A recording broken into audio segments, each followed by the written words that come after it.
Is everybody coming in? Yes. All right, all right, all right. I believe we are live right now, so this is wonderful. Welcome everyone. Make sure that is good.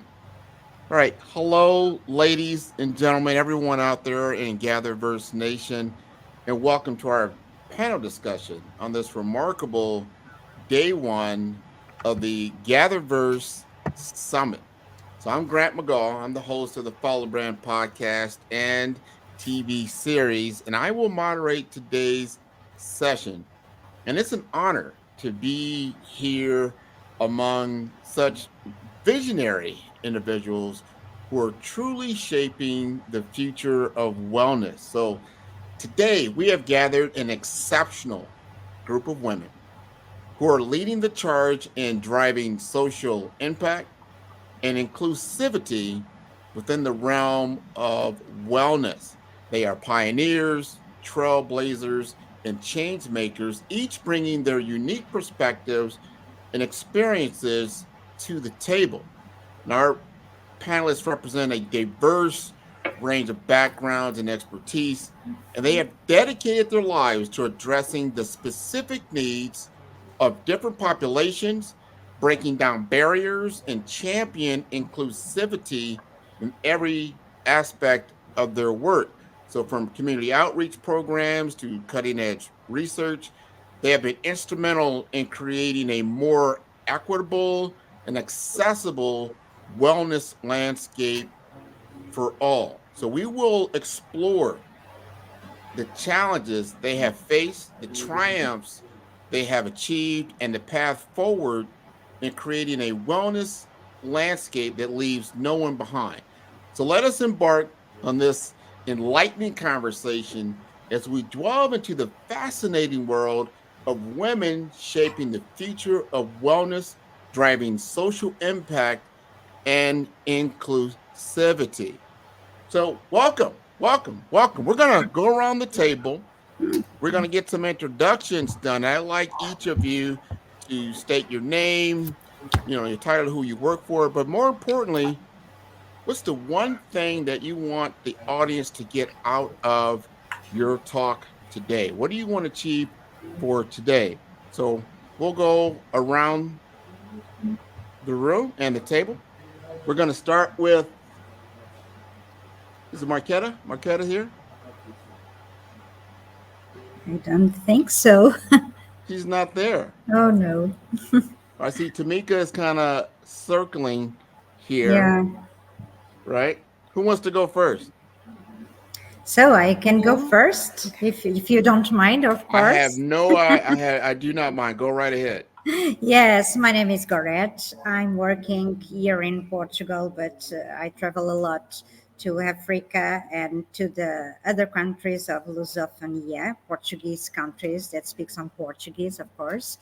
And I'm actually leading with video games and the inclusivity and the diversity that this area brings to all the community or the tech community. So, what I am doing, I am Chief Communication Officer of a big company on technology, but my passion is working with young people, new groups, and bring them to the ecosystem, helping them to achieve new companies and develop their own business on these areas. So I'm embracing to the Each Social Hub. That is a group that starts here in Portugal with a Black Brazilian woman that is a big leader on equity, diversity, and inclusivity. I'm helping her to bring new policies here in Portugal to receive international and foreign women and Black women to high qualified roles on the ecosystem of video games and tech too. Okay, because I was this week, sorry for the long statement, but this week I was at an event that was organized by Each Social Hub. And I listened. A very qualified engineer, ambiental engineer, that when start to finding a job, she's a black woman, but she has 20 on their final course degree. But Okay. when she sent her own CV to the a big company, the first send with the photo, with the black photo, she wasn't. Nobody answered to this application. After that, she sent the same CV to the high quality firm that is a very known because it's a multinational, and she took off their photo, and she was called to the interview, and she spoke on the phone, and they said to him, so you speak so well, so come on and coming to the interview. And she went, and when she went to the class, to the room, and somebody looked at her and said, oh, sorry, that was a mistake. I can handle it Mm, with that. So I'm here to start a new era on Portugal and on the Lusophonia countries, to look to the people just on their own talents and not only on the color of their skin, uh, their um, uh, their cultural backgrounds or the gender. We are all human, and we are very qualified, and this girl is very qualified and is doing an amazing job here in Portugal with a social platform to young people that come from universities, and she helps them to go to the multinational companies. So this is my proposal. Equity and diversity is our problem too, not for only for women, but for men too.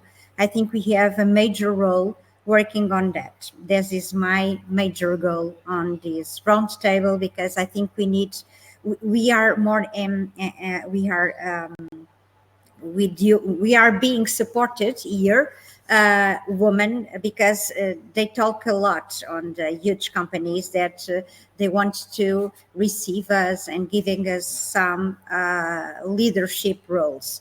And that is not true, because when we work on a role model, not a female model on the management, they almost at times choose men. So we need to go to next levels and be inclusive, and we need to develop leadership and entrepreneurship between women, giving them ranges and address them new initiatives that focus on our own development, but looking to the body positive and diversity, mental health advocacy, because we need to work all different stages, because we need to be more powerful and being well to go to the next step. So this is my my wow. first statement. I Okay. tell you, you jumped right in. So let's get right to it. Let's talk about some diversity, inclusivity. You gave us a story of some bias that is in the community. And so let's keep going around the table and get to, we're gonna go right below you. So Cynthia, you like to introduce yourself?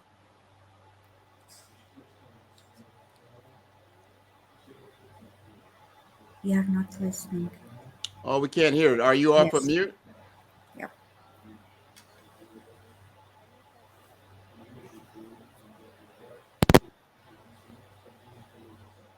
So Cynthia, we can't hear you for some reason. I don't know what the problem is. So let's go over to Samantha. Can you come off with mute and introduce yourself?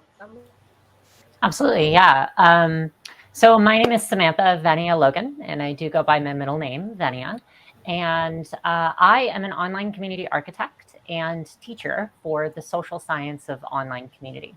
So what I do is I work with my clients, tech companies, startups, etc., primarily in e-learning, to build really great virtual spaces where we can learn about how we're building these cultures in online environments.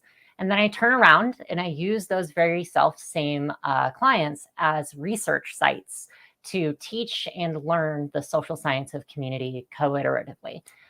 So the idea that we have here is for us to build each individual virtual space learn a little bit more about how our physical cultures in all of the history of anthropology translate into those online spaces, make those adaptations, and then try and bring associative, deliberative life into our virtual worlds. Hopefully, we'll make it healthier. That is very good. I love the goal. I love the mission. We're definitely going to move in that direction. Marquita, Marquita, you like to introduce yourself? Hi, good morning, everyone. Welcome to the GatherVerse WellVerse Summit. My name is Marquita Stokes. I am hailing from Delaware, and I am a speaker, author, coach, entrepreneur, and I focus on teaching solitude. I focus on career-driven women who are in their 30s and up, who feel overwhelmed, who feel burnt out, and I teach the transformation that occurs in isolation. Um, and then I debunk things like it can't happen in pairs, it can only happen one at a time, and how to reset, recharge, and renew yourself in solitude. Just practical tools and things for that. So I'm really big on solitude and restoring ourselves in complete transformation. So I'm excited about being here and talking about women wellness. My spa that I own is called the Aesthetic Suite, and here we focus on women wellness. So this is actually hitting home for me. So I'm excited. Excellent. Excellent. Well, we're feel at home here. Let's have an open discussion and really get to the heart of it and bring some things out for and represent all women in our culture when it comes to the tech space and the wellness space and what we can do moving forward. So Maria, would you like to come up of mute and introduce yourself? Hello, everyone. Thanks for having me here. I'm Maria Almena. I'm an artist, creative director, curator, and entrepreneur. I'm based in London, where I co-founded two organizations, Climatica Studio, which is where I explore my art practice, and we create transformative experiences that combine interactive technology, live performance, and the human body. And I'm currently doing, I've been on an ongoing research on a project that I call Transcendence, that is exploring the therapeutic impact of altered state of consciousness. And all of these I'm exploring within the hybrid space. So I've started with like just kind of live events, live experiences. And now in the last few years, we developed like software tools, mainly body tracking technology tools, as I believe any kind of any like virtual space, any hybrid space, it has to be truly linked to the body if we want for these technologies to have a good therapeutic impact and a societal impact too. So that's we are pioneers on this technology, and we develop our own software on augmented reality mainly now. I'm also a curator and co-founder of an organization called Art in Flux that is particularly focused on supporting underrepresented media artists such as LGBTQ+, and neurodiverse mainly. And we've curated several exhibitions and mainly just with finished a project with the National Gallery, which it was about bringing some of the work of these underrepresented artists to Leicester Square, to occupying the square, just there like in a virtual way, and also just something that I'm quite proud that we achieved is like through that project we got for all these underrepresented media artists to be on the collection of the oldest digital art collection in the UK, which it belongs to Computers Art Society, bringing also legacy, because I think the change it needs to be, it starts with like bringing those people on the forefront. Actually continue with the last panel that I was just listening to. It's about like making sure that different underrepresented voices, they get to those places of like where decision makers are happening. In my world is wellness, but within the art context. So that's where I'm at. And really my vision is to create the immersive therapeutic art experience of the future. So I'm really kind of creating a community with particularly I'm particularly interested in how artists, scientists, and technology fuse, and on the cross border of this. But I do believe artists is the best catalyst, to hold this and to really like get people even to be interested about wellness, because a lot of people still resist about it. I think there is a lot of resistance, and I think like arts can be like a good catalyst, like to encompass all these more heavier concept that actually healing is, right? Because it's not a light concept. So yeah, maybe I'll leave it there, I think. No, we got a lot of passion in the room. There's a lot that we can discuss. We've got, a short period of time, but we want to make good use of it because we want to hear everyone's values. Cynthia, can you now speak to us? Can you come off of mute? Oh, we still can't hear you. It's really low. Is it coming in low? Right now? It's very low. Yeah, it's low. That's right. Can you change your mic? Mm-hmm. Is it possible to speak directly through the computer instead of through your device? Oh, can you hear me now? Yes, it's Yeah. coming in a little better. Yes. Still low, but yeah. Yeah. Oh, it's still low? No, it's coming in okay now. Okay. Okay. My name is Cynthia. I'm from Kenya. I do children-centered wellness. I champion for children and including them in such conversations. I ensure that mental health is a whole scope of, yes, we are children and we want to be heard, and children also deserve to be in spaces where they are well represented. Yes, I'm not a child, but I'd like them to even be here, like have a speaker who is here and is a child, and also embracing mental health from a younger age rather than waiting for us to be older and we're talking about mental health when you're older. So I started May 40, which is May is Mental Health Awareness Month. Happy Mental Health Awareness Month, everyone. May is Mental Health Awareness Month, and then 40, in every 40 seconds, someone dies by suicide. So I started May 40, which ensures that children are advocating for mental health and everyone is still speaking on the conversation, and we're trying to change it from a stigma point of view to a normal conversation. And largely I am doing this year's project, which is called Toto series, which is for children. Toto means a child, and series is the number of series of projects I'll be doing. Looking forward to this conversation, and thank you for having me. Oh, see, you sound great. This is wonderful. We've got to level set a couple of things. This is what I find disturbing when we look at the intersection between technology, women, and healthcare wellness. Is that when you add it all up, women outnumber men.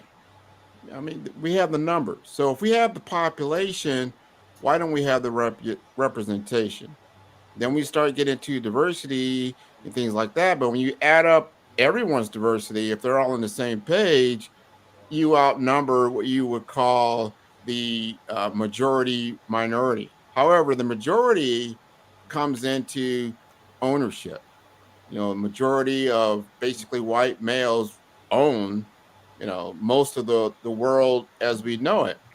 So because that becomes the culture, that becomes the dominant culture and the dominant mindset that we all are dwelling in and have to adapt to, but yet it doesn't fully represent ourselves. So then you get into, you know, good cultural fit. Like you brought up a great point, Goretta's, that Mhm. wow, this person had the same qualifications, Yes. had everything that you would need to fit the requirement to do the job, but when they saw the person physically, it didn't fit their what they were looking for visibly. Even though on the books, and I've always brought this up in a lot of discussion, which it upsets me really, is that in 1960s in the United States they came out with civil rights to say, hey, you can't discriminate against people based on their race, their ethnicity, their sex, none of this stuff, sexual orientation. You're not illegal to do that.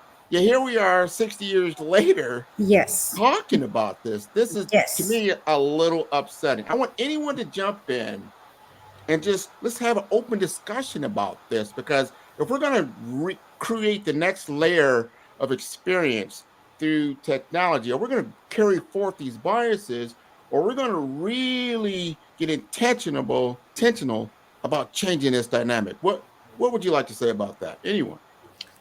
I have so much to say about this. Yes. Let's go. All right. The thing about this is I'm going to introduce those who know me, well aware that I'm going to do this. I'm going to introduce two anthropological concepts to you. The first one is called the socio-ecological model, made by Yuri Bronfenbrenner way back 1980s. He was a sociologist. He gave us the most kind of model ever. It was the most obvious thing. But the second he made it an academic concept, it created an entire subsection of anthropology and sociology. And here's what it is. There is this concept that you can take all of society and you can divide it into a series of scopes, basically boundaried environments. So the first one is intrapersonal. How do you think of yourself? How do you build your identity, right? Then there's interpersonal. How do you relate that identity to your friends, your family members, people who are close to you?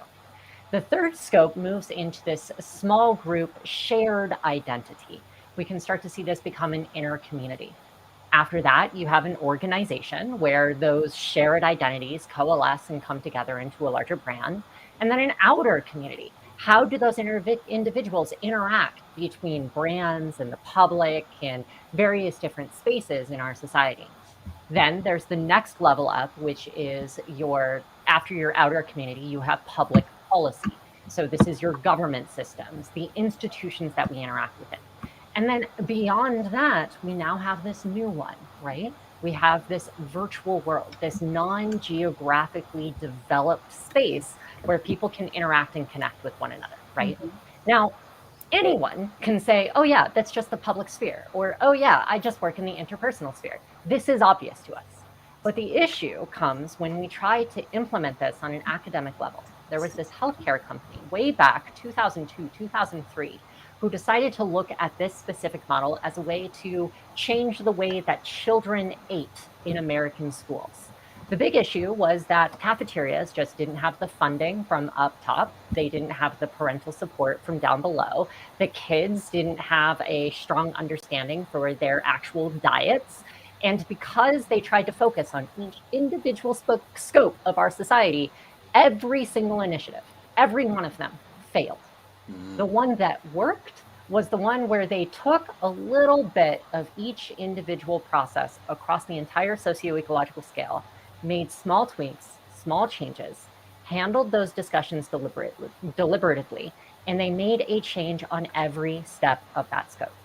Because we focus on law, because we focus on interpersonal, because we focus on personal careers, because we focus on institutional trust and development with our companies, because we focus on one thing, we're not getting anywhere. That's why it's happening, which is where the second model comes into play, power distance. Power distance is also this obvious thing where people come to you and you say a specific topic, but you don't say that the same way to everyone. You might say it differently to your mother and your friends at the bar than you do to your boss. When we are locked into our individual scopes in the socio-ecological model, that power distance causes us to mitigate. And it's not because people are taking our voices away. It happens naturally. It is a base element or understanding of the way that we've stratified our world. And unfortunately, the people who recognize that, the people who recognize the way that this power functions, are not the people who are being mitigated. Disconnect. Yes. So that you define the human dynamic, human awareness and behavior, and that's really gets to the core of wellness. Because let's just say if we've got people that are making the decisions, then they aren't mentally well. They have maybe an unknown mental health issue, and they don't even realize what is happening, or maybe they do. Maybe it's intentional. I don't know. But we're having this discussion because we want to engineer some change. Who else would like to chime in on this discussion we're having? So, may I? Okay, so, well, I think we need to promote the diversity and inclusivity across various sectors. by taking steps, little steps to create an inclusive environment and ensuring equal opportunities for all individuals, because we need to start this work. And women can actively promote diversity and inclusivity by ensuring diverse representation in their own platforms. I think we need to start on events and campaigns around us, including featuring individuals from different backgrounds, body types, ethnicities, ages, and abilities, and showing different cases and diverse voices and experiences that can inspire and empower a broader range of people. If we can empowerment this kind of people, women and men, of course, this is a woman panel, but we need to start to integrate in the new step collaboration and partnerships between all the groups. Women has usually more empathy with other women, and we can collaborate with individuals and organizations. We have this kind of skills, and we can prioritize diversity and inclusivity by forging partnership with diverse experts, influencers, and business. We can amplify marginalized voices. We need to go to pick up these voices and go to superior levels and exchange ideas and collectively work towards creating inclusive space and initiatives. If we create more initiatives, we have more voices and more people that have new experiences, and they start to have the courage to have new voices. But I think we need another step of education and awareness on this level. Women can be educated themselves and others issues related to diversity, inclusion, and cultural competence. We can engage in ongoing learning and attend workshops or conferences or diversity and inclusivity and share our own knowledge, with our communities. This is a kind of raising awareness and fostering understanding, and I think we can contribute to a more inclusive industry. Okay, but we need to be more active and not only say that we need to embrace inclusivity and diversity. We need to go forward. We need to seek mentorship and support. We need to seek guidance, sharing resources, and creating opportunities for skill development. And we can help empower others to enter and drive to the wellness industry. I think mentorship programs targeted towards marginalized groups can be particularly impactful. Okay, This, and we need to work on more policy changes too. Okay, because we need to dismantle systemic barriers and address health disparities faced by marginalized communities. And let me just jump in, because yes, this is all important. But I want to get some feedback from Marquita. And here's my question: as a Black female living in America, in your experience, and you just like heard Goretta's story about earlier, just being realizing, when you get to the realization of why you don't get, or are, a group of people don't get the job opportunity, don't get the business opportunity, don't get, certain things that are afforded other sectors of the community, just based on appearance, not ability. How does that make you feel? Well, let me chime in on this and just speak directly from my personal experience. One, it's not a good feeling. At one point in my life, I was determined to really change the narrative for that. So for me, I am a young mother. I have 7 kids, 2 grandkids.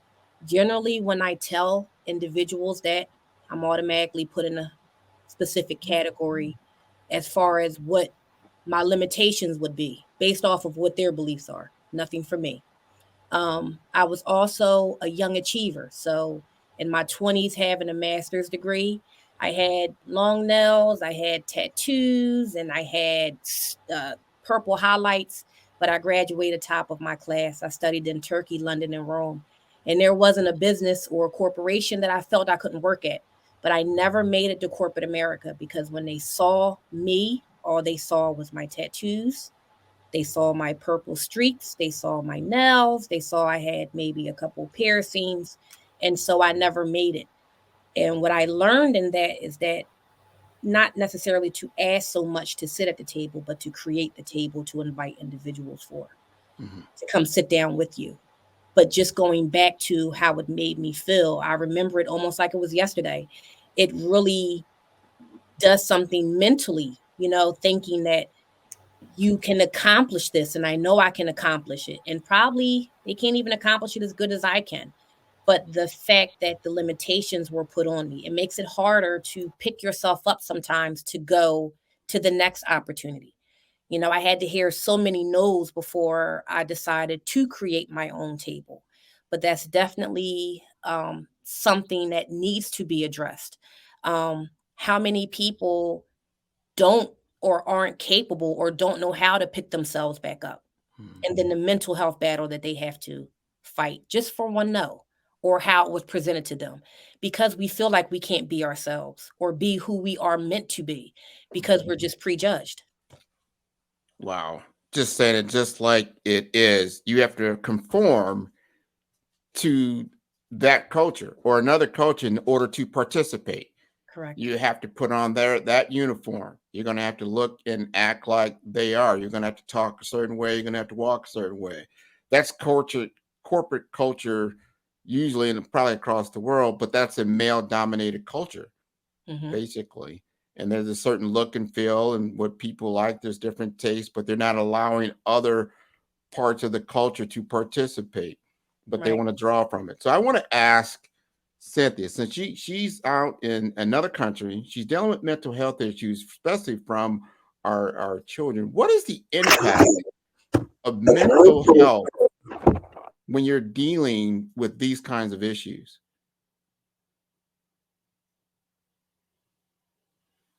I think you're on mute. Can you come off mute? Okay. No. Can you hear me? Yes. So thank you for your question. Dealing with mental health in my country, I'm from Kenya, is something, one, it's a stigmatized conversation. So even being here in this space and understanding what Maketa is saying, that she had to conform or form her own space. For us, inclusivity means when you're speaking and you're a woman and you're talking about mental health, then that's a you field now. It's not all around where men can be in the conversation, women can be the conversation, and children can be. We're getting there, like the small steps that we're doing, and you're getting there. But for children, and I'm working with children, I get to understand that children have emotions. Children are human beings.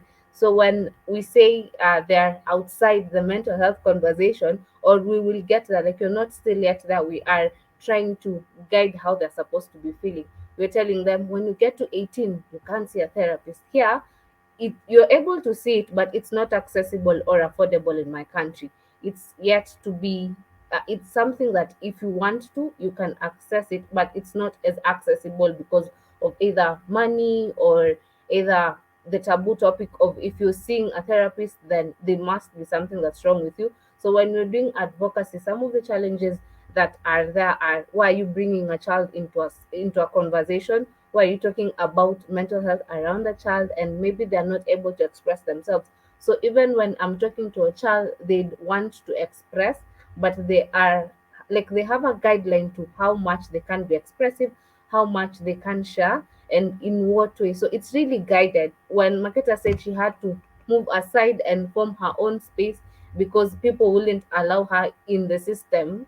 If there was a system, people wouldn't allow her in the system because she didn't look like the system. Then that's why I created May 40 for children, for them to have those conversations, for them to get someone who is holding their hand during these conversations. When Goreta said we needed mentors, I didn't have a mentor starting advocacy. I started sharing my own story and people saw it. And then they told me, oh, whatever you're doing is called advocacy. And then I said, I like whatever I'm doing, but for adults. And then I realized no one is really speaking up for children. And if they're speaking up for children, are these children, is it for them because it's not by them? If you're adding a conversation and it's not by that person you're talking about, then it's not really for them. So I try share stories of children and ensure that children are the ones that speak directly, so that if you're implementing something for a child, then have a child in that conversation. Ensure that child, whatever things they say are implemented, and you don't leave them out of the implementation process. You hold their hand till the end of the implementation and ask them, how do you feel about it? How can we work towards it? And is it for you? And if it's not working, where can we change, or where can we support it? Thank you. Wow. Cynthia, you gave me a lot to think about. I'm going to ask Maria this question because as a creator and an artist and a technologist, and you're engaging humanity and you understand that humanity has a wellness gap, has a mental health gap, that it's a wounded society in a lot of different ways. So as you create a new world, as you create, like, we're going to create a new virtual world in a certain way, and are we going to be intentional about understanding some of the experiences across the entire spectrum of the human dilemma? How would you address that? Or are you addressing that as you put this into your creative process? Hey, yeah, thanks for the question. Absolutely. I mean, I think like artists, when you're a creator, you're an artist, and you have like, yeah, you have a humanistic approach, to creating, and the human is really the center of where everything I create, and that's why actually I center all around the body, because I think I'm actually creating this project because as an activist gesture of like that's what actually our society needs. And I think I've been reflecting a lot about like, how we live in a in a society that's really over connected to the mind, because of all our history with, it really like the conscious mind is what has been leading all the progress, what has been leading, our human evolution. But I think on that process of like over stimulating the mind, we really forgotten about the body and about the spirit. So I think all my work is really related to that, like how to create reconnection to the self, I call it, and reconnection to the self, but more on the, I always say the physical body is the first layer of connection, right? And the second layer of connection is the deeper layer of connection, in the spiritual connection. And obviously we have a challenge within technology, because at the moment we are all still, right? Like we are really highly stimulated, but we are all like sitting on a chair, and like, and I think like those, one of the problems I can foresee with the metaverse, is that we'll have more of that. That's why I'm collaborating and creating with like artists, and it's interesting because there is like many more like female artists or female creators than man creators in this field of like wearable technology, haptics, and all those things. It seems like women's, because maybe we are more empathetic, we are more connected with our body naturally, like then we see this more of a need, and so there is people that are really pursuing more research on that sense. And I think the only way that we can really create a WellVerse, right, and it wouldn't be like an evil verse, or however we want to call it, like is really, if we are thinking about if we are really thinking about what are we doing with the technology, what are we doing with our tool. And the other day I went to a big event of AI at King's College of London and National Gallery here in London, and they were talking about how there is a point that we can let really technology to drive this path. It needs to be humans, we need to have a humanistic approach to this development, and for that we need to stop, to connect with ourselves. So I love the solitude that Marquita was talking about. Like solitude is so important. We don't get it enough, like literally the only way, how are we reconnecting with ourselves? We need to be by ourselves, right? And I think, I mean, my whole area of expertise is like, what type of technologies are out there that can help this? So I'm pro technology. I mean, I work in this field, right? But I think we need to like really curate it and really design it in a way that is coming from and I think like woman gaze, we are there already. The problem is we are all encountering is that at the end of the day is, male are still the ones that are on power. So they are the first one of getting the hands of the first technologies on the hardware. And they are the first one to experiment with it. And they take it to the path that they know how to, which is the biggest capitalist just focus, which it has actually destroyed the world. So we better not let them to do the same in the virtual world. But I have so many experience. I mean, the other day, like I was, even with this the National Gallery, I was the only woman in there, and I look around and I actually in these conversations, and I'm like, I'm glad I'm there. I mean, I'm really glad I'm there, but why I'm the only one, And I think I am the only one that also I'm bringing concepts of like emotions, I think we can't really like separate, the emotional journey that humans we are going through of the technology journey, because at the end of the day, I mean, we are talking about health. We are living in a mental health crisis. We are living in a global isolation crisis. And we can help. I mean, we have the solutions in ourselves, in our own hands, but we need to give the space to take initiative, right? Because I am like Marqueta, no one ever helped me, so I had to create my own projects from the start, and that's why I became an entrepreneur. Now, actually, she's making me realize why I did it. Also, because I'm a bit of a rebel and I wanted to do it my way. But I'm actually thinking, well, maybe I also did it because no one was coming here to support, right? And for me, it was most important, the social mission, it was stronger than anything else, the resources. And I think that's why we are important, because we have the passion and the resources is our own energy and our own spirit, and we kind of move forward with it.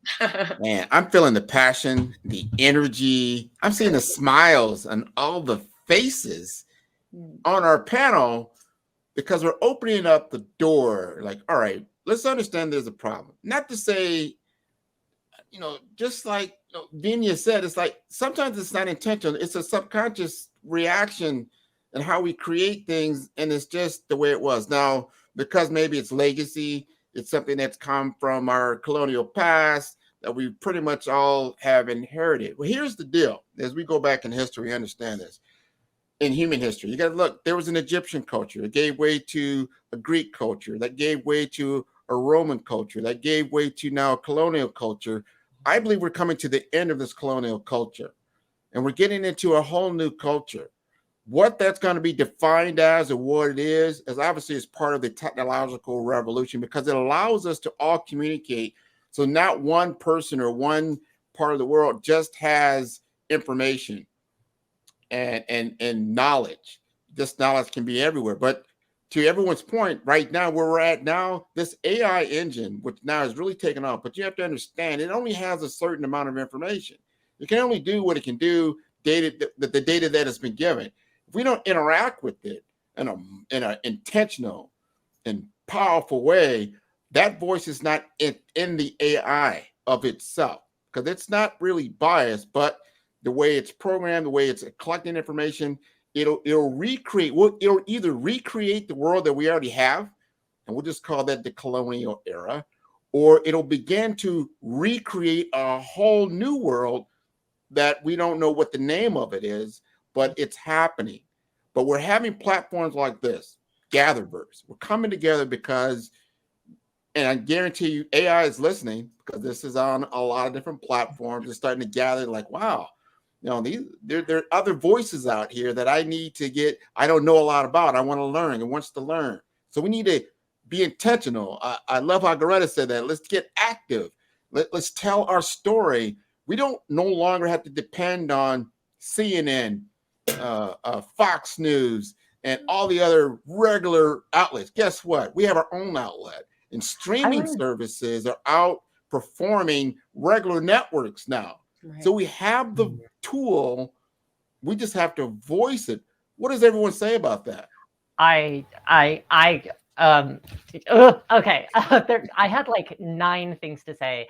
First things first, I also want to reflect Maria's kudos to Marquita as well. Like, your story definitely reflected on my end as well. So thank you so much for that. Just as a queer woman, I had a very, very different experience where I was forced onto my stage. They said if I was going to get any form of rights on my end, I had to be public, I had to be facing, and I had to be so out and proud that I didn't get a choice to my own safety and security.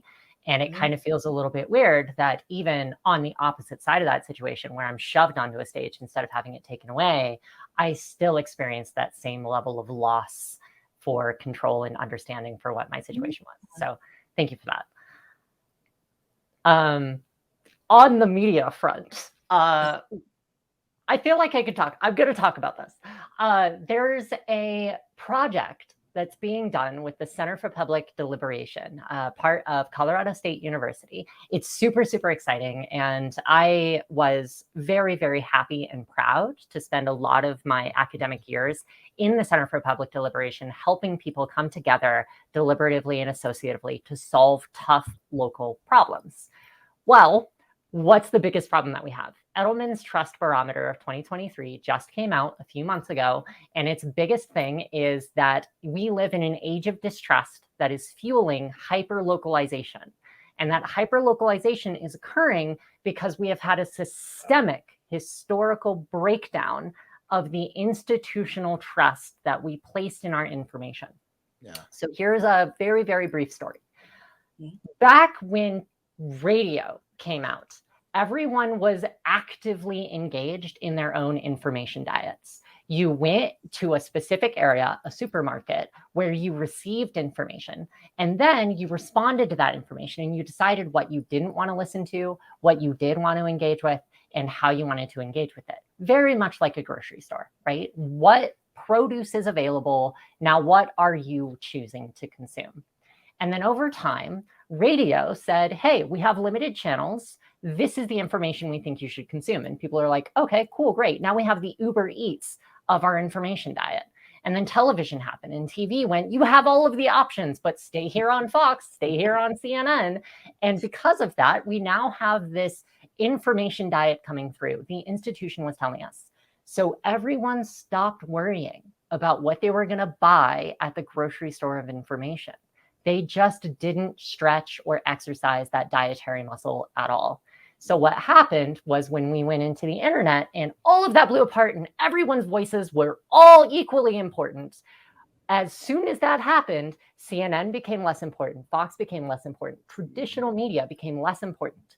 And their response was to be more polarized, be more vocal so that you could stay and listen to Fox and listen to everything. But the problem was when we went onto social media, all of the tech centers said, well, we have this algorithm now that's going to give you all of the information that you need, and you don't have to worry about it. You don't have to go to these traditional media outlets.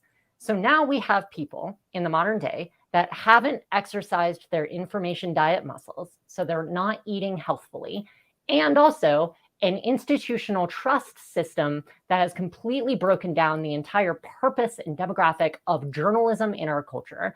And then on the third side, you have a bunch of people saying, yeah, we can solve this technologically. Our tech departments can absolutely solve these issues. But then those people in the tech companies are like, yeah, but free speech and all that, like, we don't want to control that in any way, shape, or form. We created the problem. We don't want to fix it. That's horrifying. What do we do? Man, this is so clear where we're at. But it's like this. I look at what you just said. It's like this. When you sit down at that radio station, like I have a weekly podcast that I put out there, the TV show, I can choose the information that I put out there. Now, am I going to exercise a muscle to get something that's impactful, that has a cause, that has something that's meaningful? That's my choice. So we have choices. I want to leave us with this. We've got a few minutes, and I want everybody to chime in just with 1 minute. Everybody gets 1 minute. Tell us, as you're talking to our audience right now, what is the one thing that you want to make sure that they understand from this discussion that you yourself are going to take action with? I'm going to start with Marquita. Okay, great. So I want to leave everybody with the fuel tools that I think probably any influential person will tell you that you need to start today. just on the change that you want to make. You need to start today with that. When we're talking about shaping the future of wellness, I just want to put out there that a lot of more safe spaces need to be created. A lot of more mental health initiatives need to be created. I really want us as a culture altogether to stop multitasking. I think that probably that's one of the worst advice I had in life. But I didn't realize that until later. I work for the police department, and every job that I've had said you had to multitask. So I get with the police department and I master multitasking. So I'm leveling up, and I'm like, well, if I can do this at work, maybe I can do it at home. So I'm multitasking at work and at home. And 10 years later, I can't recognize who I am, right? Anxiety, depression, trauma, PTSD, you name it, because I'm trying to absorb everything. So that's why I'm so passionate about solitude and the importance of it. And I like Vienna and Maria both stating that even with technology, especially you, Maria, it does need to be human led. I think a lot of us are relying or focusing too much on technology. And I know for me, I'm the person that really doesn't like when I call and I got to say customer service 10 times because they can't hear us. Sometimes we need that human emotion. So that's it. No, very, very good. We're going to go right to your, I guess on your side, maybe it's your left. Cynthia, would you like to give us a minute of what you would like us to do? One, I'll start with children. Please allow children to be in these spaces.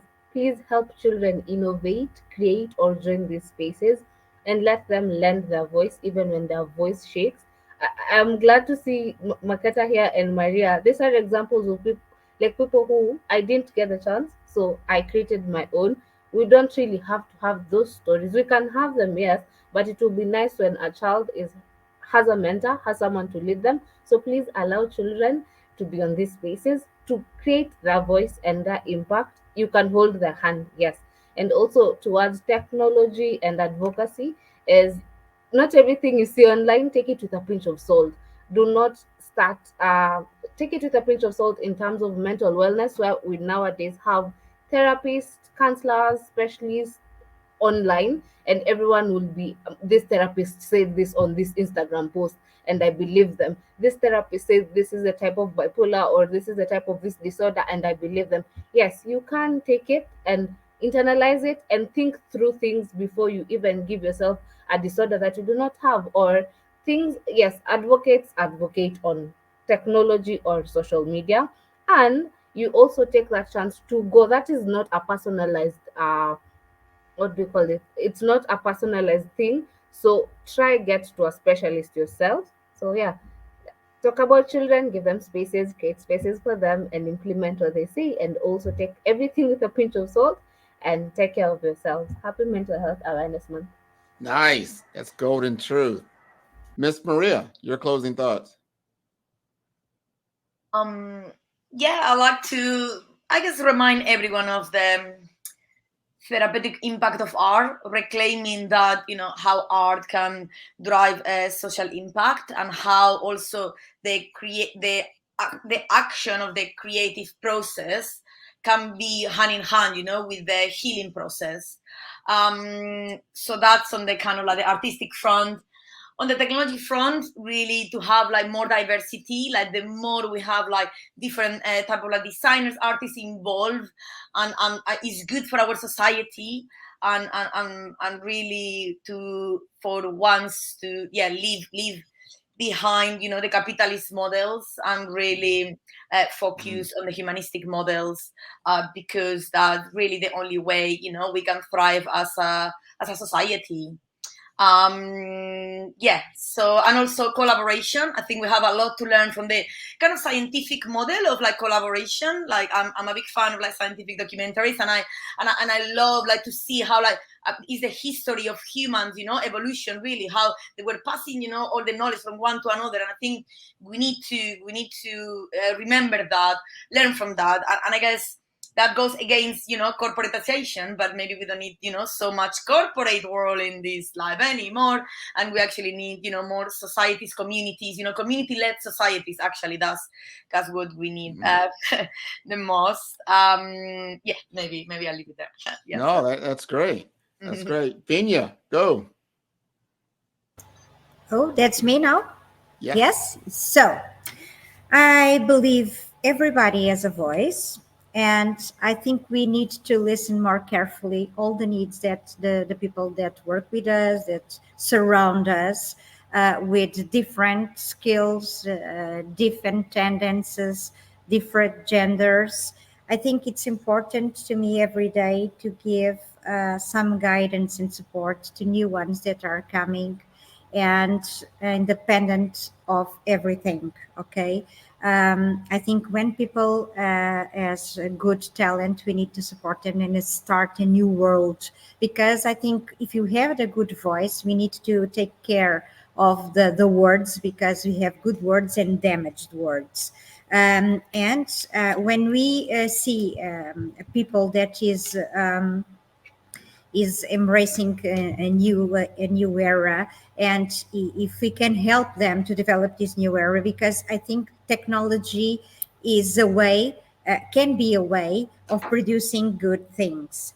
And I think embracing the technology and the innovation can lever us more expertise and creativity, because you can be an artist, you can be an activist, and use your own words through the technological platforms. That's the good way of using your words. Don't damage people with words that they don't need to listen. Okay, give them the opportunities, give them personalized solutions, give them virtual coaching. That's the good things that technology can bring to us all together. And be more accessible to others that need your help.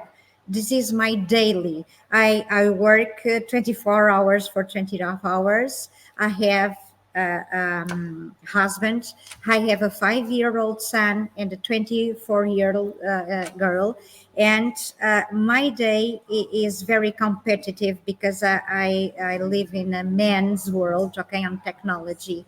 And digital value is bringing a new era to people, to women that want to work on technology and be creative. So I believe that we can change the world with our own voice, using that platforms and being more collaborative between each other. Thank That's you. my message. Thank you. I think that's awesome. So we're going to end with Venia. Would you like to give us your closing thoughts? Yeah, and just real quick, I want you to take a moment and reflect on all of those prior closing thoughts, right? We have a request for safe spaces, a request for children to be listened to better, a request for us to connect better with our bodies, our emotional lives, and connect with our own well-being before we move into professional spaces. And above all, to recognize the power of our voices and recognize that each and every one of us has to be able to speak out with a structure that allows people to listen. That is all of that is community. That is what it means to be community-led. That is what it means to move forward into an abundance mindset. We now live in this new metaverse world of technology. And if Web3 is really coming up and it's really starting and it's really burgeoning, it would behoove us to recognize that we now live in a world so vastly different from the one 50 years ago. We live in a world of abundance now, where a rising tide doesn't just lift all boats. It has to, or we're all going to drown.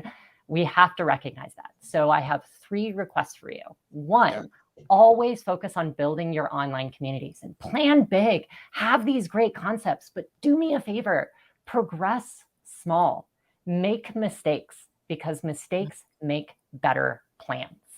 And in that notion, I want you to just take one takeaway from our entire panel.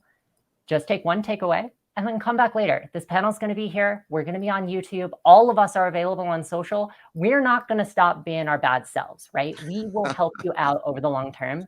So one thing, go out, make mistakes, build community. I love it. I love it. Thank you, everyone, for being on this panel. Thank Your you. voice for women, and people all over this globe. I want everyone to take note of the diversity and where people are from. We didn't say what country each one was from, but they're from all over the world, and they have similar yet different diverse experiences. And we need to admire and uplift and really honor all of the different I would say tapestry of the human experience. And I want people that are out there that really can make a difference in how things are consumed, because we don't want to limit our children in their experience. We don't want them to go through things where they feel like they're less than someone else, because not just on skills, not just on abilities, just because of the way they look. And we all know now, as you go into these game worlds and these metaverses, guess what? You can look like anybody you want to. You can sound like anybody you want to. So this is going to change the dynamic. And we've got to really look back to some things that we learned a long time ago, and I'll close just on the 60s, that you start judging people or looking at people or assessing people on the character that they are, who they are as a soul in this universe. So thank GatherVerse for having this panel today. I want to thank each and every one of you, and have a great rest of your afternoon. Thank you very much. All right.